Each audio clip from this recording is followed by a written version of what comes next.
Hello అండి, అందరూ ఎలా ఉన్నారు? ఈరోజు నేను చెప్పబోయే recipe chicken fry piece biryani అండి. ఎలా చేసుకోవాలో చూపిస్తాను, వచ్చేయండి.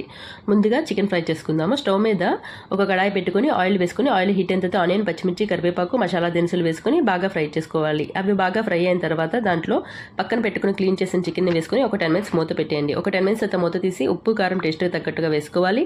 అల్లం వెల్లుల్లి పేస్ట్, గరం మసాలా, ధనియా పౌడర్, జీరా పౌడర్, మిరియాల పొడి వేసుకోవాలి. కొంచెం పెరుగు వేసుకుని బాగా కలుపుకోండి. అలాగే దాంట్లోనే కొత్తిమీర, పుదీనా, కసూరి మేతి వేసుకుని బాగా దగ్గర పడే వరకు ఉండండి. ఒక బాగా దగ్గర పడిన తర్వాత స్టవ్ ఆఫ్ చేసి పక్కన పెట్టేయండి.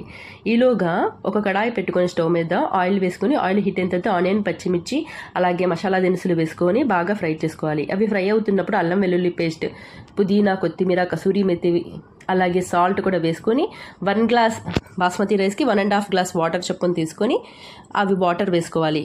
అలాగే అది కొంచెం 10 మినిట్స్ తర్వాత దాంట్లో రైస్ కూడా వేసుకుంటే అయిపోతుంది. మా వీడియో మీకు వచ్చింది.